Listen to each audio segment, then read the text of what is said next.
Hello everyone, welcome back to Crafty Lottie. My name is Sandra and I'm so glad you're here with me today. It's been a while since I've posted. I just have been working away and doing lots of different things. Today I thought I would do something interesting with some book pages, and I'll tell you a little story. Where I work, we host events, and this weekend we hosted an event that was a wedding, and the bride and groom used book pages as part of their decoration. So they had centerpieces with books on them. It was absolutely beautiful. It was such a unique idea, and I really thought it was great. So at the end, when they were cleaning up and everything, they handed me a box full of book pages for me to use. And just, simple book pages like this. And I wanted to do something nice for them. So I thought I was going to do up a little, so far I've done this little bookmark using the book pages. And I'm going to do up a little journal for them. And I'm going to decorate the inside of this with more book pages and like pockets and whatnot. So that's what we're going to be working on today. Stick around, let's see what we do, how it works out, and hopefully we'll make something great. Using up some of the book pages that I have distressed. I'll show you some of the dyed paper that I did. So these are all, I did these like this. I love the shiny, the glitter in there. So my spritz bottles, the Distress Oxide, and I think it's the Nina Wakeley ones. No, they're the Dilutions. That's what they are. Another Rangers product, of course. So there's some more there. These you'll see are a little thicker. I actually gessoed these with some white gesso and some colored paints, just so that I could fade out some of the text. They came out really cool, some of these. So there we go. Fold that guy in half like that. Fold that guy like that. Want to have a little bit of an overlap because we want to be able to glue that section. And then we're going to end up with this as the front. And I'm not sure how tall I want this yet, so I'm going to leave it and then cut it down. So for now, let's do this. Oops. Of course, I've already gone over the line. Something that I do a lot. I'm going to assemble these first, so that they are ready to go. So I went ahead and I assembled these. This one I've already cut down, and I've already stamped them with the rose motifs. And before I color these in, excuse me, we are going to fold this over to make the bottom of the pocket. Now, if you've never done these before, they're really actually quite simple. You want to cut down the bulk, so you want to get rid of these pieces here, the inside. Before we do that, let's cut this guy up. Isn't that pretty, the way that pattern looks? Yeah, I know, I really like it. So I folded this over.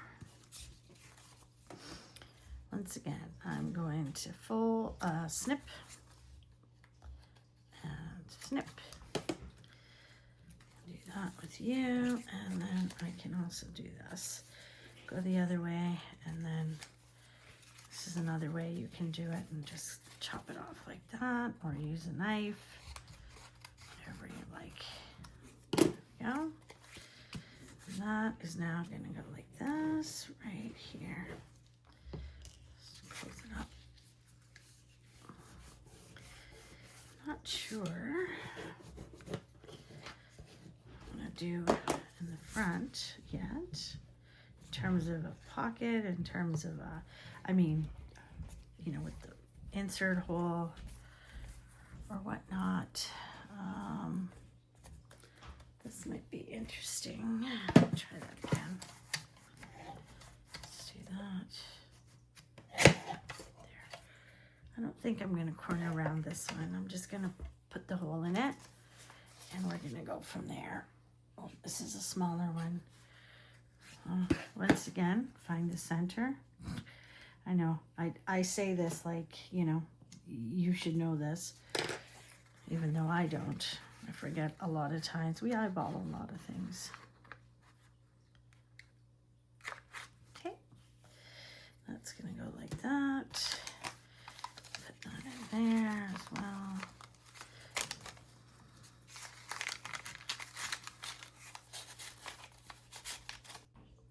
So I'm coloring this in with the watercolor, but I'm also going to show you on another one. If you don't have watercolor, but you have some distress inks, just use those. It's not like you have to go out and get it. Oh my goodness, I cannot speak today. It's not like you have to go out and buy everything that we use. So not necessary, and you can do lots of things with you can do this lots of different ways. You don't need to use the same tools that I use. If you have other pencils, you have watercolor pencils, use those. If you have the inks, regular inks, use that, and I'll show you that in a second on my next one. Just finish this guy up. Get my green going.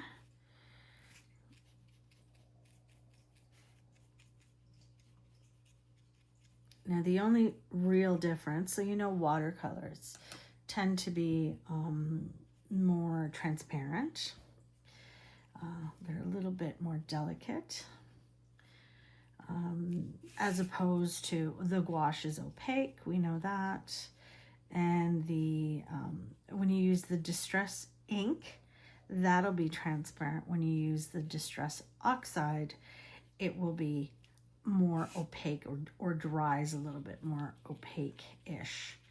So that's just something to keep in mind as you're working. So there's that one. We're gonna let that dry. We're gonna put that out to the side. And okay, so as I was saying, let's do I have a distress ink in Shabby Shutters, and then I have a distress oxide in Peeled Paint, just so you can see the difference. So that's Peeled Paint, and this is Shabby Shutters. So you can already see that's a little bit more transparent the way it goes down. Ooh, how filthy I am already. Okay, so that goes like that. Let's clean this up. Okay. So now let me put this in here, and I'm gonna grab my wet brush, and actually gonna grab another wet wipe for me. Use it like that. So I'm gonna activate this. So you see how opaque it is already, and this one is more watery, more transparent. So let's do the more transparent one for now first. It just is very subtle.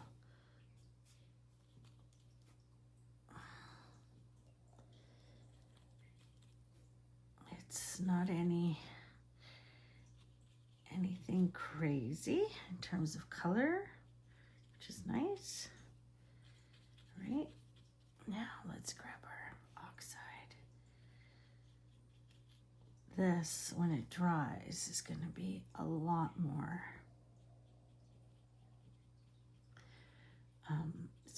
It'll be opaque, so, and you can put as much or as little as you want on this.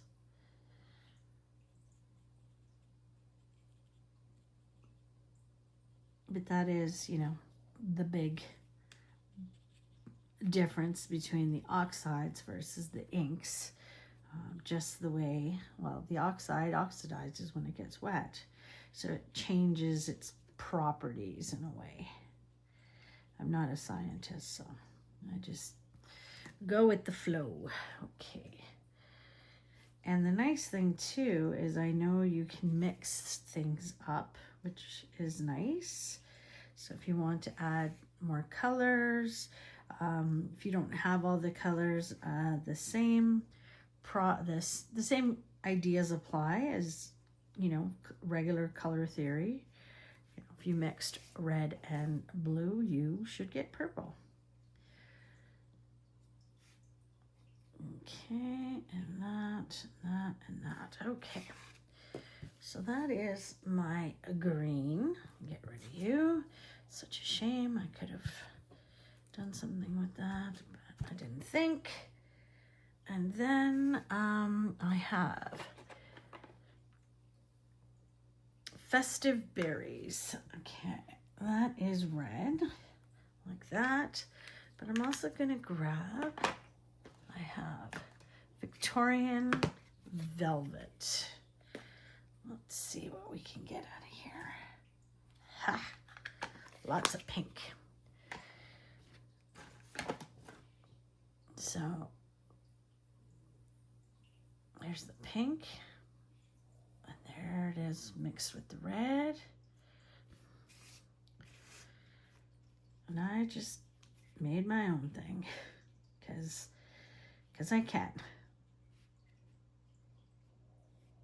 Okay.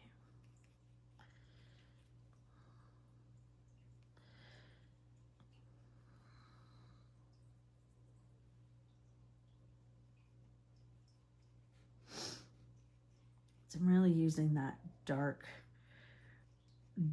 red to fill in these darker areas. Bring in some color there. And then I will fill it in with the pinky color. Like that. And I like that I can do this and not worry about the text underneath. Like I really wanted to get rid of the text. Like I don't want it to be front and center or that obvious. So this helps cover that up as well. There we go.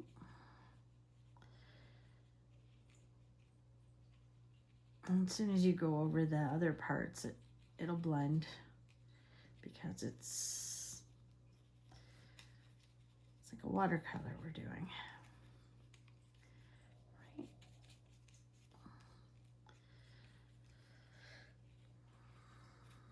Now, I feel like that needs something there to close that off.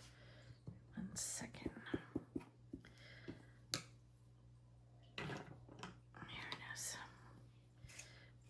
To attempt this. There we go. It was bothering me that it had nothing on it. So now I'll take this.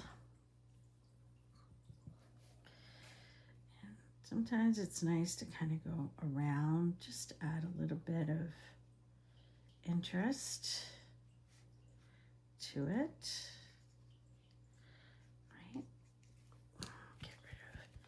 Need to be dark. Okay, and now let's see if I can also do my splatters. Yes, I can. It will make a mess. I just got hit with it, so but you get the idea. So there we go. There's one. Another one. This is the other one that I just did with watercolor. Let me add some splatters to that.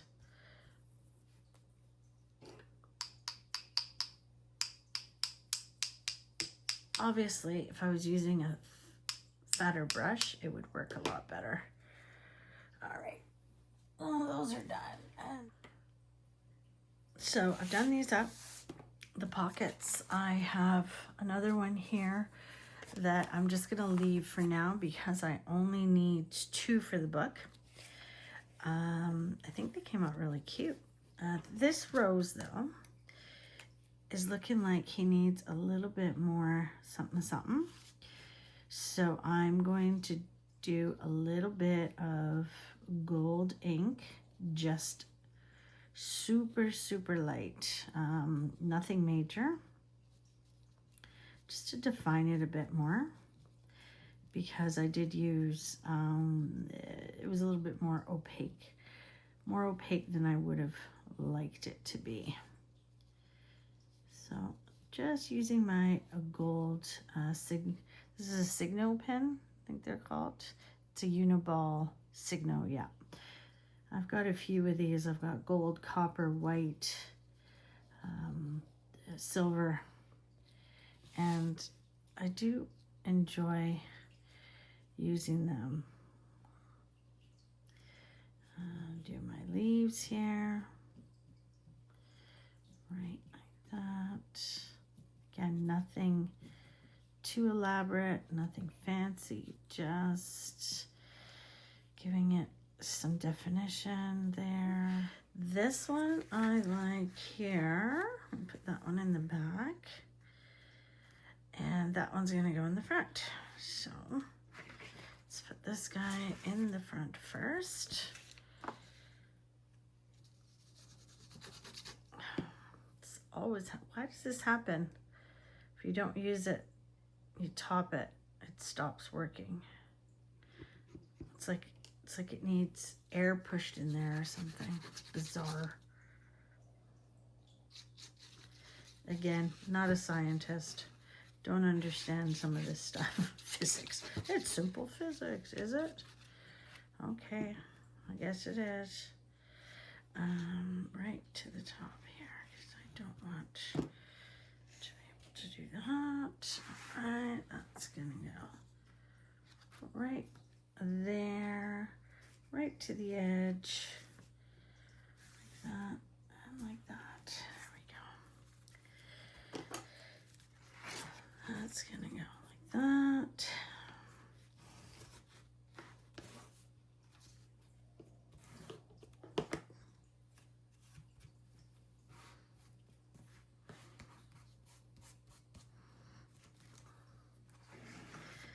One little pocket there in the front. Again, do something like that. This is actually going to go in the front. I'm going to add a hole, a brad, and a tassel for this one. And then the back one is this guy like that. So let's put some more. Still can't get over how pretty some of these came out with the gesso.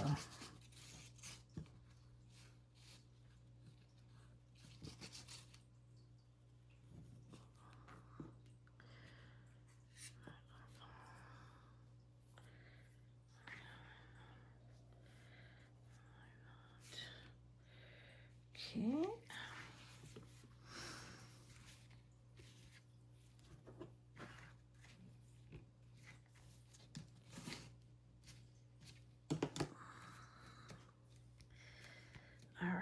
So now I'm going to close this up.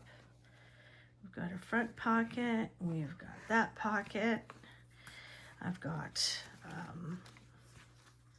lots of pages to write on in here. If I want to, I can decorate this up as well. I could probably do a belly band here. Now that would be smart. So I'm going to distress this a bit more and turn this into a belly band for this page. And I'll tuck something cute in there as well. But this is where I'm going to stop. And I hope you liked this little project. Like I said, it is for someone that gifted me a bunch of papers, book pages. So I am going to thank them by giving them a little journal that I've put together for them. All right, that's it. Thanks, everyone. Take care. See you next time. Bye-bye.